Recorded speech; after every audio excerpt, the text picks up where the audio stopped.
네, 이제 오늘의 마지막 시간이고요. 이게 이제 무료 강의로 남기는 거라 이게 이제 얼마나 많은 분들이 볼지 모르겠지만 아마 이제 이런 신흥 안보 정리하고 할 때 그냥 짧게 이런 식으로 정리하면 되겠다 뭐 이런 데는 좀 도움이 되지 않을까 싶은데 오늘이 5월 8일이잖아요. 어버이날이잖아요. 어버이날 그죠? 근데 오늘이 2차 세계대전 유럽에서 전쟁이 끝난 날이거든요. 이렇게 거대한 얘기 하냐면 오늘이 저희 결혼 기념일이기도 해서 어쩌다 보니까 5월 8일 날 결혼하게 돼가지고 그래서 이제 이게 매년 비슷한 일이 돌아오는데 이제 원래 제가 전략을 어떻게 짰냐면 이게 이제 결혼하면 이제 두 집이 생기잖아요. 저의 부모님, 그 다음에 와이프의 부모님. 그래서 이게 5월 8일 날하고 5월 15일 날인가 뭐 이렇게 둘 날이 있었는데 5월 8일 날 하면 일단 둘 다 퉁치기 좋겠다. 그래서 일단 5월 8일로 정했는데 그리고 이제 두 번째는 우리 애들한테 5월 8일 날하고 한꺼번에 이렇게 묶어가지고 하면 평생 기억하게 하기 좋겠다 이래서 이제 어쩌어쩌 하다가 이제 5월 8일 날 결혼 기념일이 됐는데 하나는 확실히 전략적으로 괜찮은 것 같아. 그러니까 양가 부모님한테 뭐 어느 쪽 찾아가서 인사하냐 뭐 이런 거 없고 그냥 그런 면에서는 되게 괜찮은 것 같더라고요. 이제 마지막 주제를 해야 되는데 사이버 안보를 다룰 건데 사이버 안보가 이제 이쪽 연구소가 하나 나올 정도로 주제가 좀 많이 발전했더라고요. 이게 옛날에 제가 맨 처음에 이 주제 공부할 때 김상배 선생님이 2000년대 초반에 막 정보통신혁명이 어떻고 뭐 그래가지고 그때는 글 쓰는 수준이 어땠냐면 이게 빙산이 있는데 빙산 밑에 이만큼 이렇게 올라와 있으면 여기가 정보인데 눈에 보이는 건 이거밖에 없다. 정보가 그만큼 중요한 거예요. 뭐 이러면서 이제 뭐 정보통신혁명의 의미, 정보통신혁명의 특징 뭐 이런 거 공부하고 했었거든요. 2000년대 초반에. 근데 벌써 한 20년 정도 지나서 지금은 사이버 분야에서 공수 균형이 어떻게 되고 공격 방어 가능성이 어떻게 되고 그래서 군비 통제 가능성이 어떻게 될 정도로 되게 짧은 시간 안에 빠르게 학문적으로 엄청 많이 발전했어요. 내기도 좋아요. 시험 문제. 거기다가 아까 얘기했지만 AI 관련해 가지고 AI가 너무 빠르게 의사결정을 해주기 때문에 AI의 이 빠른 의사결정이 인간의 영역을 넘어서거든요. 이번에 미국이 이란 공격할 때 시뮬레이션을 50만 번 했다는데 진짜 그거는 엄청 깜짝 놀랄 만한 일이잖아요. 우리가 워게임하고 뭐 이래봐야 그래야 인간이 할 수 있는 게 몇 번 안 되는데 제일 유명한 CSIS에서도 1년에 워게임 24번이나 뭐 이 정도밖에 못 돌리는데 이거를 기계가 몇 시간 안에 50만 번 돌려갖고 가장 확률 높게 도망갈 길 뭐 이런 걸 찾아가지고 거기다 이제 폭탄 떨어뜨리게 만들고 하는 거 보면 어마어마한 기술 발전이 있거든요. 그래서 아마 현안 이슈를 시험 문제로 만들어낸다고 하면 제1순위는 통합 논술에서도 AI 분야가 아닐까 싶은데 이게 이제 분석 도구도 있어요. 아까 얘기했지만 저비스, 에바라, 글렌스나이더 이쪽에 분석 도구도 있으니까 얼마든지 분석할 수 있어서 거기에 안보 이론으로 정리하면 볼드윈으로 넣든 아니면 아놀드 울퍼스의 객관론이나 주관론을 집어넣어서 넣든 그러니까 넣을 수 있는 안보 도구도 있고 그러니까 이제 시험 문제를 만들 수 있는 조건은 충분히 갖춰져 있으니까 사례 있고 분석 도구 있고 케이스들 있고 정책 방안을 만드는 것까지 해서 시험 문제 내기 좋으니까 이쪽에 이제 크게 두 가지를 가지고 정리를 할 건데요. 첫 번째는 28페이지 보시면 1월 3일 날 미국이 베네수엘라 마두로 대통령 체포하고 그러면서 다영역 작전을 썼다. 미국은 사이버 공격을 통해서 무력화하고 오프라인상의 재래식 군사력 공격 전략을 유용하게 했다. 그리고는 스페이스X나 어노니머스 같은 다양한 민간 행위자들이 우크라이나를 지원하고 있고 이러면서 사이버 안보는 국가뿐만 아니라 민간이 중요하다. 아까 봤죠? 그 비국가 행위자 중요성. 1번. 안보에서는 지키고자 하는 대상 혹은 가치, 위협, 수단. 원래 4가지인데 이걸 이제 3개로 줄인 거예요. 사이버 안보의 특성을 설명하고 두 번째, 공격 방어 균형과 공격 방어 구분 가능성에 미친 영향을 설명을 한 다음에 미국의 공수 균형과 공수 구분 가능성의 영향이 한국에 미치는 영향. 세 번째, 사이버 안보의 특성과 동맹국가 미국의 다영역 작전 성공은 한국의 사이버 안보 달성을 위한 민관 협력의 중요한 이유와 그 다음에 국제적 차원에서 어떤 방안이 있냐. 이런 것들을 좀 다뤄달라고 했는데 그 중에 우리가 꼭 짚고 넘어가야 되는 개념 하나가 그 밑에 보시면 전일성이라는 개념이거든요. 밑에 양괄호 2번에 연계성, 융합성, 전일성. 그래서 모든 요소가 유기체로 연결되어 있다. 그래서 앞에 우리가 환경에서 다뤘던 게 넥서스인데 그것처럼 이제 연계되어 있다 이거예요.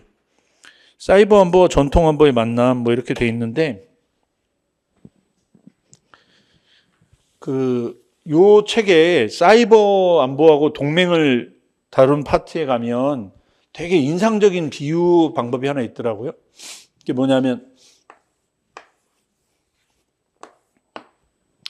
여기 이제 집에 들어가면 여기가 입구인데 여기가 거실이라 이거예요. 그래서 이 거실을 통해서 이제 다른 방들로 연결이 돼 이렇게. 그래서 사이버 분야가 딱 거실과 같다 이거예요.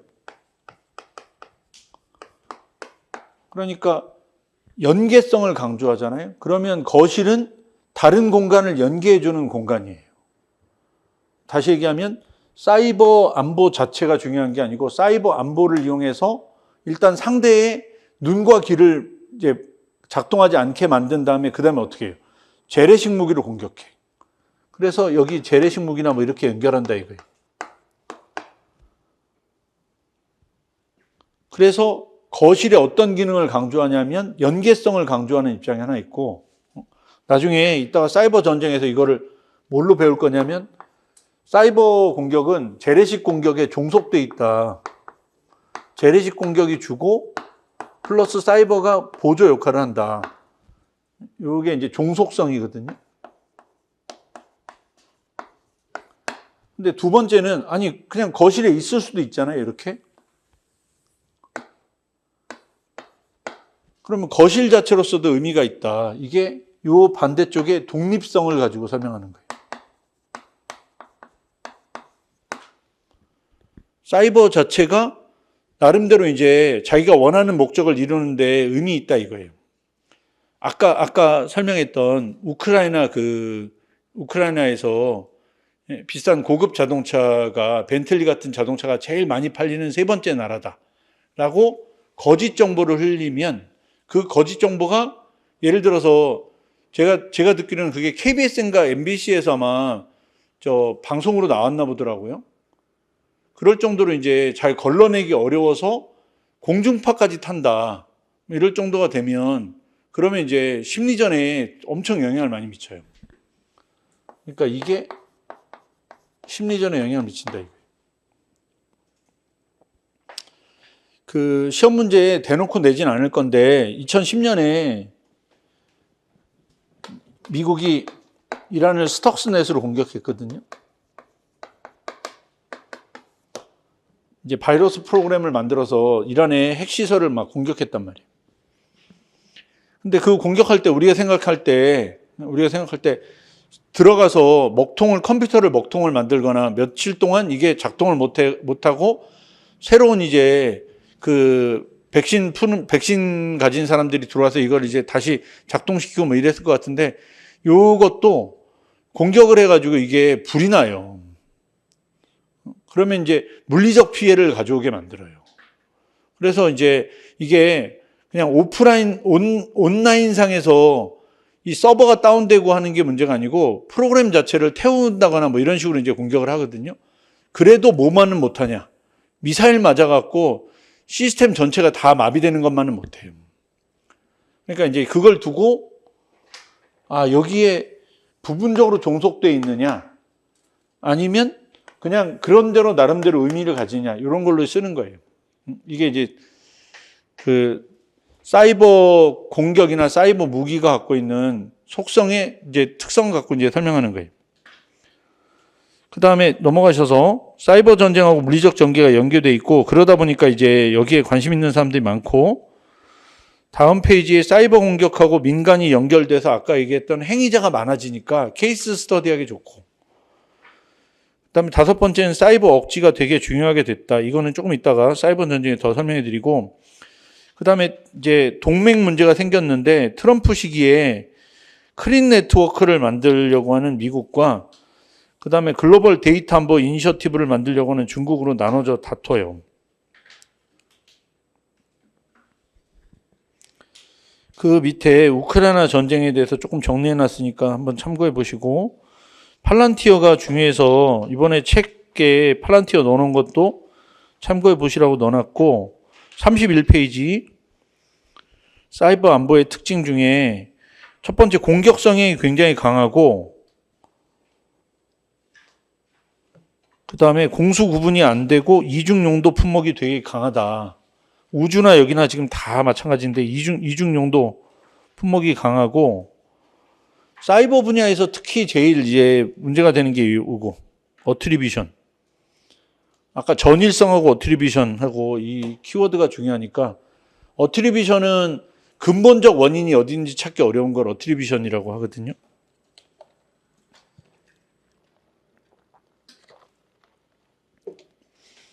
그 다음에 영향의 범위가 무한정이다. 그래서 동그라미 7번에 있던 아까 홀리스라고 한 전일성하고 직접 연결해서 이제 봐야 되고요. 그 다음에 안보 보호 대상과 위협과 수단을 어떻게 정리할 거냐. 거기 밑에 가셔서 전통 안보는 국가 안보고 영토 주권 이렇게 이제 딱 규정이 된다. 사이버는 전일성하고 오프라인의 재래식 무기가 연결되어 있다. 그래서 이런 걸로 시험 문제 만들면 대비점 찾기 되게 좋거든요. 전통 안보하고. 그래서 거기 보시면 지켜야 될 대상이 확장되고 융합이 된다. 데이터나 핵심 기반이나 네트워크 자체가 지켜야 될 대상이 된다. 전일성의 특성상 민간 기업이나 개인의 스마트폰도 중요하다. 사회 전체의 시스템을 지켜야 된다. 그래서 오프라인과 연계되어 있기 때문에 사이버 공격으로 병원, 댐 같은 데가 공격받을 수도 있다. 게다가 재래식 무기하고 사용을 같이 할 수도 있다. 그래서 이걸 정리하면 재래식은 의지를 강요해서 정치적 이익을 확보한다. 사이버도 의지를 강요해서 정치적 이익을 확보하는데 다만 공격할 수 있는 범위와 대상이 명확하다. 그러니까 재래식은 군사시설을 공격하는 데 쓴다고 그러면 사이버는 민간한테 공격하는 데 써요. 두 번째 안보 위협. 전통 안보는 적국의 군사력이 위협의 핵심이고 군사안보가 중요하다. 사이버는 누군지 모른다. 혼재돼 있고 공격 우위 속성을 갖는다. 그래서 누가 적인지 이걸 알기 어렵다. 수단. 전통 안보에서는 국가 안보에서 억제, 방어, 동맹이 중요하다. 사이버에서는 공수 구분이 안 되고 이중 용도성이 강하다. 따라서 억제가 안 된다.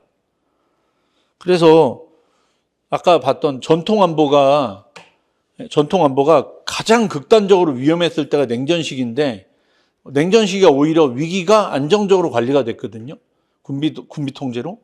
근데 사이버 분야는 지금 공격 우위고 공격 구분 가능성 없으니까 이제 위기가 발생하면 위기 불안정성으로 간다. 이게 이제 제일 중요한 포인트겠죠. 그래서 이쪽은 시험 문제 내면 아까 안보 딜레마 저비스, 그걸로 전쟁 일어나면 에바라, 우리나라에 튀면 글렌 스나이더. 그 다음에 33페이지에 제가 이제 줄쳐놓은 게 있는데 복합 안보 딜레마는 글렌 스나이더 자체에는 이런 이제 책이나 논문이 없고 아마 전재성 선생님이 이 분야를 좀 해석해 줬다니까 만약에 쓰신다 그러면 이런 두 가지를 합쳐서 복합안보 딜레마로 해석할 수 있다. 이런 정도로 쓰실 수 있을 것 같고, 다음 페이지로 가셔서 한국의 사이버 안보 달성을 위한 국내적 방안. 국내적으로는 일단 전일성이 중요하다. 그래서 방어 대상의 전일성이나 오프라인과 연계되어 있어서 이게 중요하니까, 요거는 외교원 시험에는 민간 안보하고 어떻게 이제 연합할 거냐는 외교원 시험에서는 잘 다루지 않을 건데, 비상계획관 시험에서는 되게 중요한 주제예요. 그다음 두 번째는 대응 역량이 비대칭적이다. 특히 민간 영역의 대응 역량이 매우 떨어진다. 그다음에 세 번째가 회복 탄력성인데, 이게 이 사이버 안보에 제일 중요한 개념 세 가지 고르라고 하면 여기까지 세 가지거든요. 전일성, 귀인, 회복 탄력성. 그러니까 전일성이 공격자하고 공격 대상이 어딘지 환정하기 어렵다. 누군지 알기 어렵다. 어트리뷰션. 근데 세 번째가 뭐냐면 공격할 때 한 번 공격받고 끝나지 않아요. 그죠? 계속 몇 시간 동안 공격받거든요.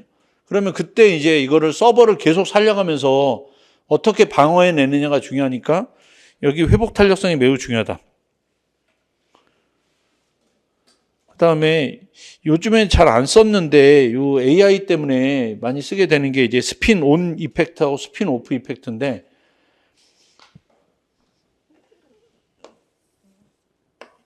정부에서 이렇게 회오리처럼 빠져나온다. 이게 스핀 오프거든요. 그러니까 정부에서 나오는 게 스핀 오프. GPS. 그러니까 요게 이제 정부가 민간에 도움을 준다고, 팔란티어처럼 민간에 있는 AI 기술이 정보로 들어가면 스핀 온. 안으로 이제 말려 들어가는 거니까 밖으로 나가는 게 아니고 스핀 온. 그래서 개념도 개념인데, 이걸 왜 하냐면 사이버나 AI는 정부가 주체가 아니고 이제 제일 주체이자 제일 중요한 행위자가 누구냐면 민간이거든요. 그래서 민간을 키워야 되는데, 만약에 정부가 민간에 약간 도움을 줄 수 있으면 그게 스핀오프고, 그 다음에 요즘처럼 이제 AI 기업들이 너무 성장을 해갖고 그 기업으로부터 정부가 도움을 받으면 스핀온. 그래서 민관이 연합해 있어요. 이게 이머징 시큐리티라서 여기하고 경제안보는 두 개를 동시에 다룬다. 정부의 특징하고 민간 부분 특징, 이 두 개를 동시에 다룬다. 이렇게 정리하시면 되겠고, 그 다음에 사이버 안보 쪽에서 한미동맹에서 사이버 안보 동맹으로 진화하는 측면이 있고, 이쪽은 사이버 안보도 미국이 1등이고 러시아가 2등이고 중국이 한 4등쯤 되거든요. 그러니까 미국한테 우리가 많이 도움을 받아요. 그래서 이제 공격 원점이라든가 이런 걸 찾아낸다. 그 다음에 나토하고 우리가 직접 해서 락쉴드라는 이런 훈련도 같이 하고 있고, 그 다음에 유엔에서 규범을 형성해서 책임성을 부과한다고 했는데, 요거는 암기하려고 하지 마시고 분석 수준을 낮은 데서부터 위로 올린다고 생각하시면 되거든요. 그러니까 우리가 쓰는 전략이 한미동맹이 제일 작은 사이즈의 양자 관계니까. 그 다음에 소다자주의 쓰는데, 소다자주의 여기 없고 지금 나토까지 이제 넓어진 거고, 그리고 나서 유엔 같은 국제기구 쓰는 거거든요. 그래서 그렇게 하고 이제 사이버 전쟁으로 가셔서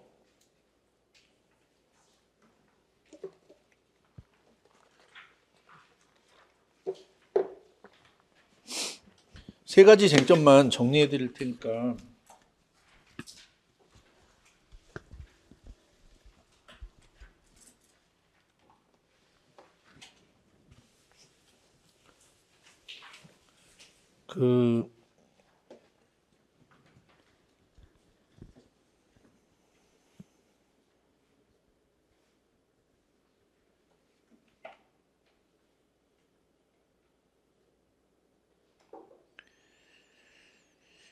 페이지에 42페이지 가시면 4번에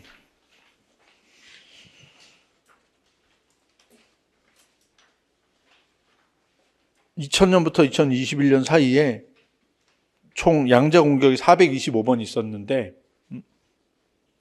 그 중에 미국이 중국하고 공격하고 한 게 63번, 미국, 러시아 47번, 우리하고 북한이 38번, 미국, 이란이 30번, 미국, 북한 20번이고 이렇게 양자 공격의 79%가 민주주의, 비민주주의 사이에 양자 공격이 있었거든요. 사이버에서. 이거 되게 좋은 데이터니까 이 데이터를 이제 기반으로 잠깐 좀 설명해 드리면 그 미국은 지금 거기 데이터로 봤을 때 사이버 공격이 누구한테 왔다는 거예요. 셋만 딱 특정하면 러시아, 그러니까 중국, 러시아, 이란이거든요. 그죠? 이란이 북한보다 더 공격을 많이 했어요. 그래서 중국, 러시아, 이란이 공격을 해 왔고 미국도 거기에 다시 이제 반격하고 우리는 38번 정도 북한한테 공격을 받았어요. 근데 아쉬운 건 북한은 우리를 공격할 수 있는데 우리는 북한을 공격할 수 없다는 거거든요. 인터넷이 없어요. 인트라넷을 쓰기 때문에 이제 되게 비대칭격이란 말이에요. 그래서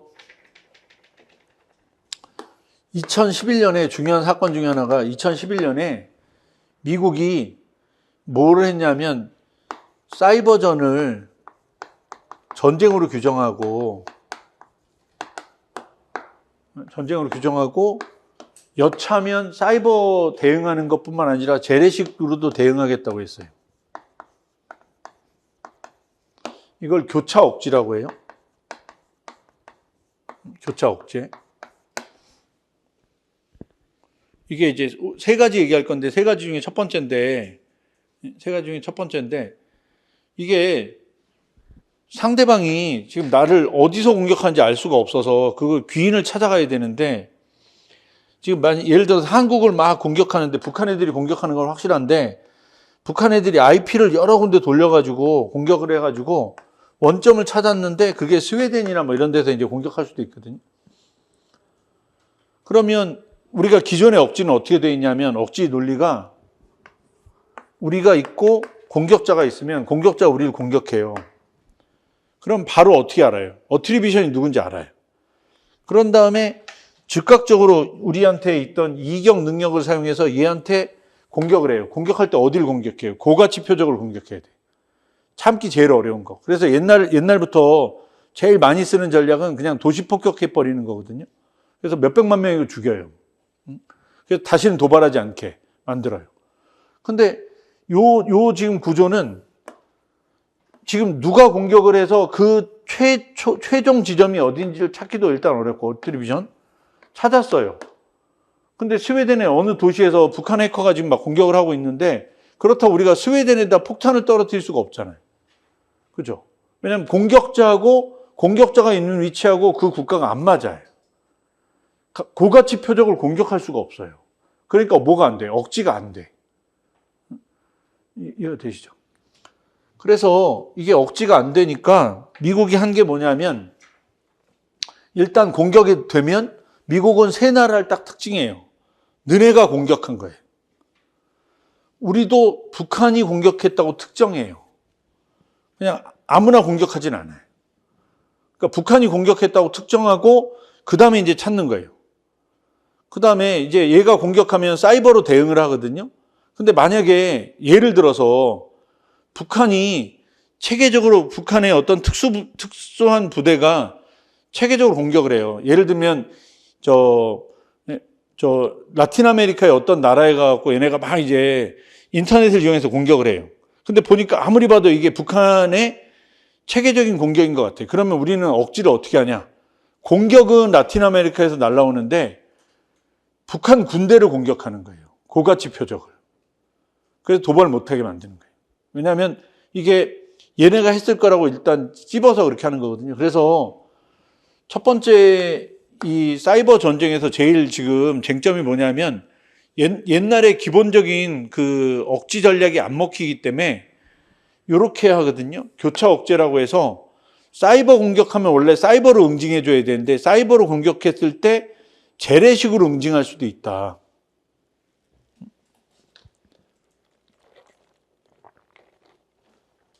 그래서 잘 따져보시면 수단도 교차돼 있잖아요. 얘가 사이버인데 나는 지금 북한의 미사일 포대나 북한의 군사시설을 공격해요. 근데 그렇게 한 이유가 뭐냐면 얘가 지금 여기 있는 얘가 의도를 가지고 여기 있는 사람들을 막 분산시켜서 이쪽 저쪽에서 공격해 온다 이거예요. 근데 고가치 표적은 어디 있어요? 북한에 있어요. 북한에 있어요. 북한에. 그러니까 우리가 얘를 억제할 방법은 이 사람들을 찾아서 이 사람들을 전멸시킬 방법이 없으니까 얘를 공격해서 얘가 공격하겠다는 의도를 막겠다 이거예요. 됐죠? 그러니까 이게 신흥안보 쪽에서 제일 난감한 게 지금 수단 찾기가 어려운데 수단을 어떤 방법으로 찾은 거예요? 재래식 전략으로 다시 찾은 거예요. 그냥 방법이 없다. 그럼 어떻게 하냐? 너네가 공격은 여러 군데서 한다. 근데 너네가 했을 거라고 추정하고 너네의 고가치 타격, 고가치 표적을 타격하겠다 이거지. 그래서 이게 되게 의미 있는 일이에요. 전쟁으로 규정하고 그래서 어떻게 하겠냐? 너네가 나를 사이버로 공격하면 전쟁이라고 간주하고 전쟁에 준하는 전통적 안보 수단을 쓴다. 됐죠? 그래서 갑자기 주제가 지금 신흥 안보와 전통적 안보가 만나게 된 거예요.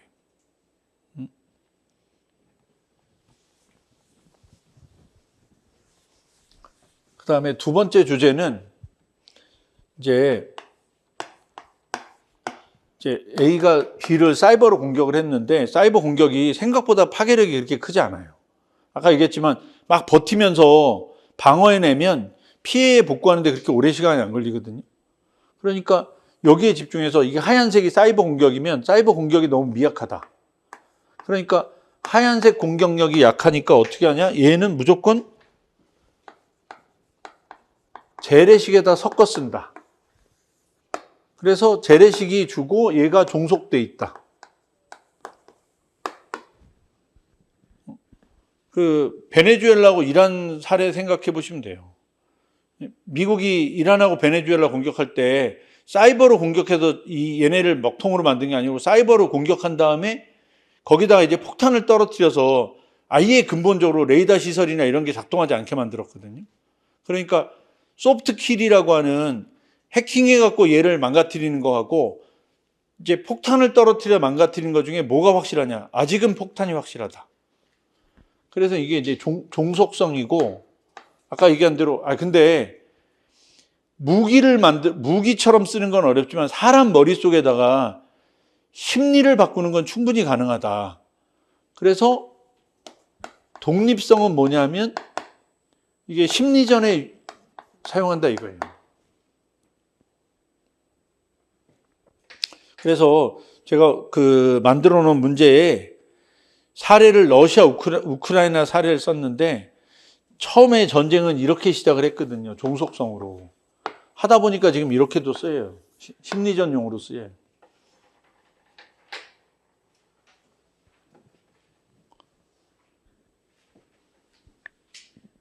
그 다음에 이제 마지막 세 번째 주제는 혹시 TV 폴이라는 학자의 밸런싱의 세 가지 유형이 좀 이제 기억나시면 좋은데 TV 폴이 하드 밸런스하고 우리 책에 보면 소프트 밸런스하고 어시메트릭 밸런스하고 이렇게 해서 세 가지로 나눠놨거든요. 그래서 비슷한 애들끼리 할 때 하드 밸런스, 이제 힘이 좀 약한 나라가 소프트 밸런스, 그 다음에 테러리스트 같은 아주 약자가 이제 어시메트릭 밸런스를 한다고 했는데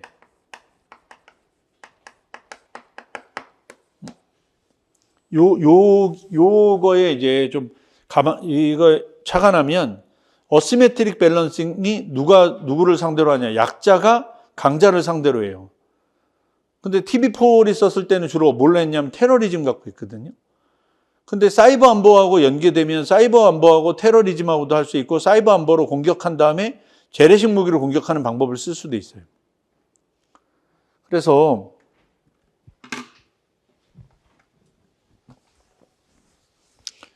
이쪽 사람들의 이제 세 번째 쟁점은 뭐냐면, 이게 약자가 쓰니까, 약자가 강자를 상대로 쓰니까, 이때 약자의 부족한 권력을 채워준다.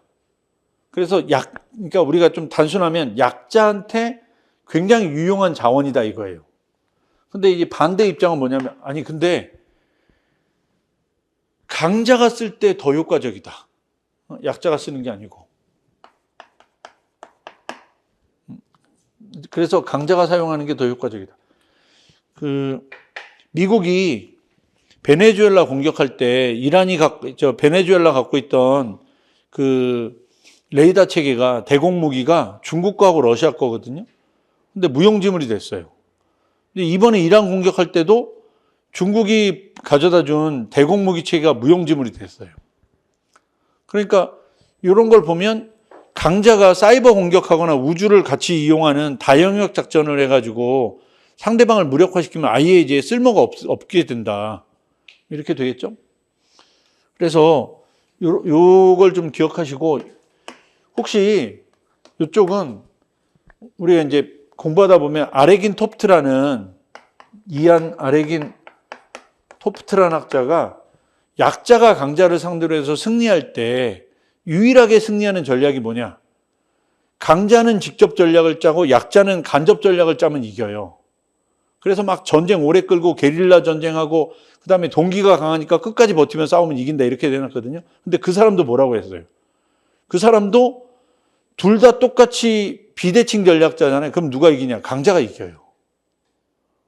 그러니까 이 전략도 마찬가지예요. 사이버도 강자가 압도적으로 우월해요. 그래서 이제 이렇게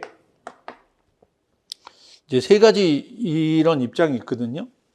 그래서 그거는 사이버 전쟁의 지금 쟁점들이라서 이제 혹시 AI로 이제 지문을 바꿔서 AI가 활용이 되면서 이걸 사이버 전쟁하고 연결하면 그러면 어떻게 돼요? 어트리비션을 찾기가 매우 어렵게 되고, 그 다음에 일반 억지가 안 되니까 어떻게 해요? 교차 억지하는 방법밖에 없게 되고, 1번. 그 다음에 두 번째는 AI를 이용하는 이런 사이버 공격 자체가 독립적으로 의미를 가지느냐, 아니면 저걸 이용해서 팔란티어 가듯이 재래식 무기의 효과를 확대시키는 데 사용하느냐. 그 다음에 세 번째는 요 AI가 들어가면 약소국가가 쓰기가 현실적으로 되게 어렵게 돼요. 그러니까 약소국가가 만드는 AI 수준하고 미국 같은 이 빅테크 기업들이 만드는 AI 수준 차이가 많이 나요. 그러니까 저쪽은 이제 좀 더 누구한테 유리하게 되냐? 강자한테 좀 더 유리하게 돼요. 강대국한테 유리하게 돼요. 그래서 이제 이런 논리를 갖고 있는데요. 마지막 요 관련한 얘기 하나 하고 이제 이야기를 마칠 건데, 이제 제일 나쁜 그림이 뭐냐면 대만 문제를 두고 중국이 개입하려고 하고, 그 다음에 미국은 간섭하지 말라고 해요. 간섭하지 말라고 그래요. 미국하고 중국이 직접 싸울 일은 없어요. 군사 분쟁은 대만이나 한반도밖에 없어요. 그래서 이제 여기서 이제 분쟁이 이제 발생할 것 같아요. 근데 딱 이제 보니까 베네수엘라고 이란에서 보여준 걸 보니까 지금 현재 중국이 쓰고 있는 방공 무기는 미국제 이 공격 시스템을 이겨낼 수가 없어요. 식별도 안 돼. 그래서 미국은 공격하면 얘는 그대로 맞아요. 방어를 할 수가 없어요.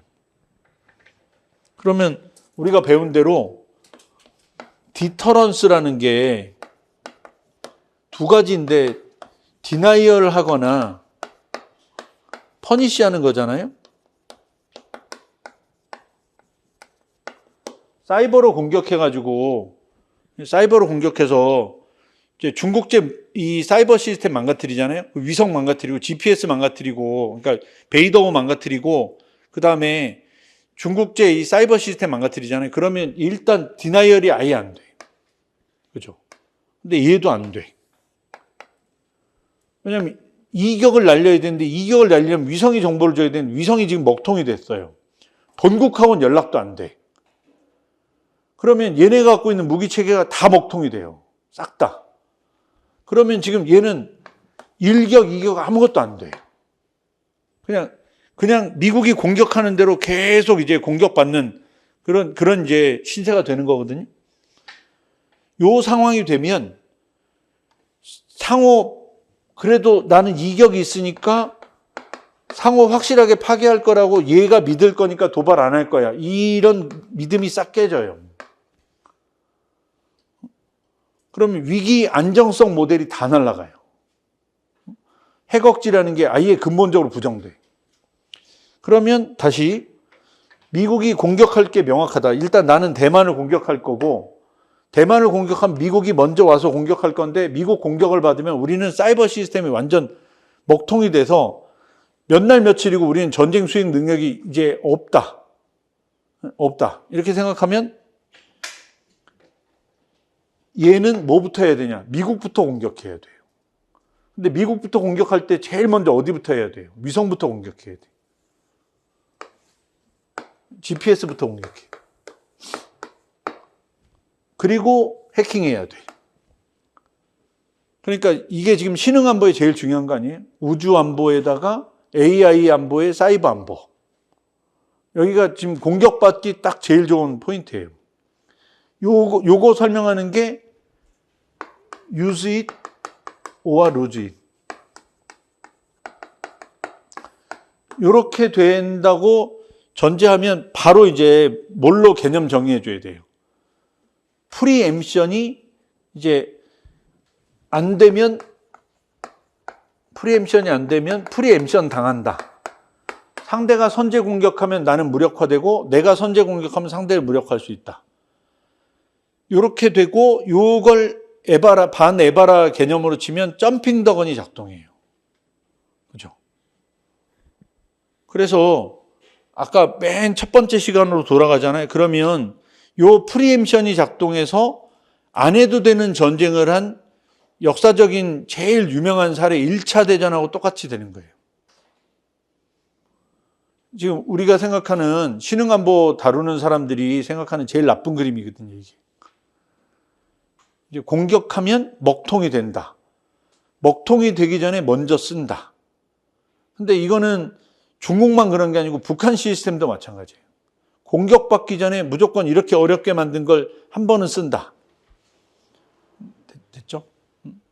그래서 혹시나 요 이제 극단적인 이 안보 시나리오로 가면 이제 선제 공격 우위론이 이제 작동할 건데, 그런 걸 작동하게 만들려면 여기 디터런스가 일단 깨져야 돼요.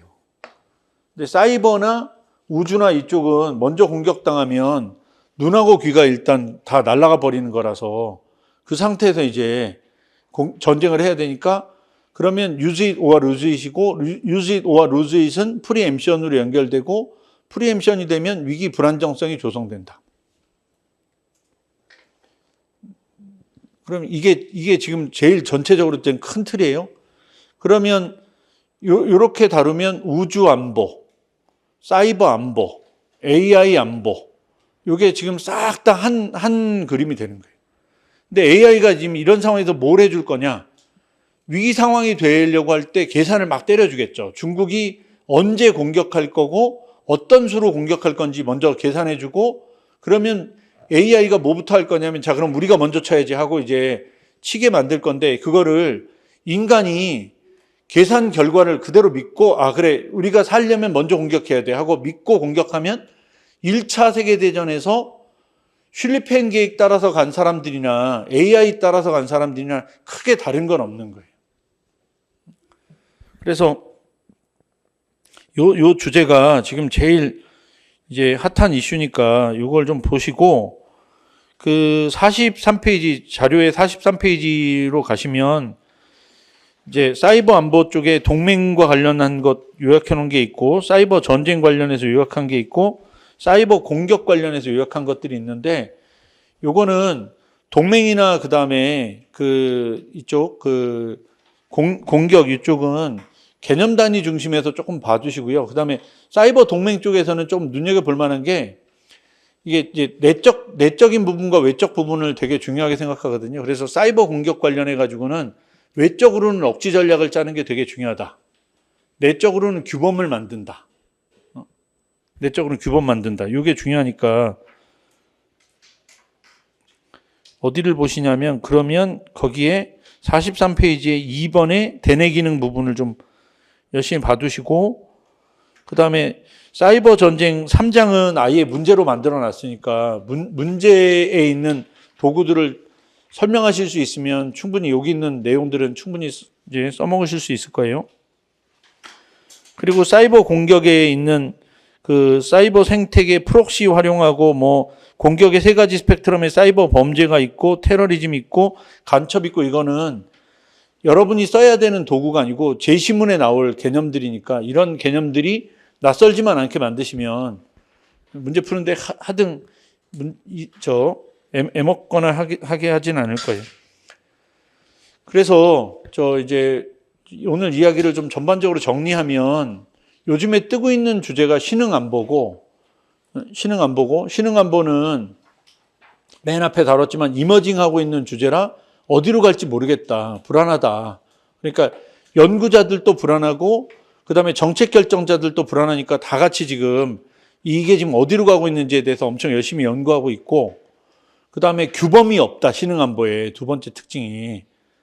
그리고 행위자가 국가에서 비국가 행위자로 늘었고 모든 영역을 다 무기화할 수 있기 때문에 지금 뭐가 문제인지 알기가 어렵다. 그게 이중 용도하고 연결되어 있으니까 신흥안보 좀 정리하시고 볼드윈은 우리가 이제 써먹으려면 제일 좋은 게 한계 효용이 체감한다 하는 거하고 대상, 안보의 대상, 그 다음에 안보가 추구하는 가치, 그리고 안보가 규정하려고 하는 위협이나 손상, 마지막으로 수단, 요 네 가지로 카테고리 만드는 게 중요한데 요거는 어디서 우리가 의미 있게 쓸 수 있냐면 해양안보하고 우주안보 같이 범위가 모호한 영역에서 쓰기 좋아요.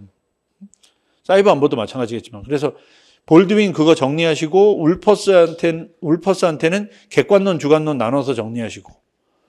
그러면 아마 이론가 가지고 안보 정책 쓰라고 하면 볼드윈 아니면 울퍼스일 텐데 특히 신흥안보 쪽은 볼드윈 갖고 낼 확률이 많으니까 볼드윈에 조금 집중해서 보시고 중범위 이론 가지고 내는 거는 뭐 중범위 이론 열심히 공부하시고 정리했으면 그거는 그렇게 어렵지 않으니까 맨 앞에 첫 번째 문제에 제가 중범위 이론 집어넣는 것들이 있으니까 그거랑 한번 참고해 보시고 그리고 나서 그 뒤에 네 가지 주제에 제일 큰 틀이 아까 얘기했던 특징, 이론 집어넣는 거, 마지막으로 정책 방안들 요런 것들을 가지고 그 각각의 이제 특징들을 좀 구획해 가지고 정리한다 이렇게 생각하시고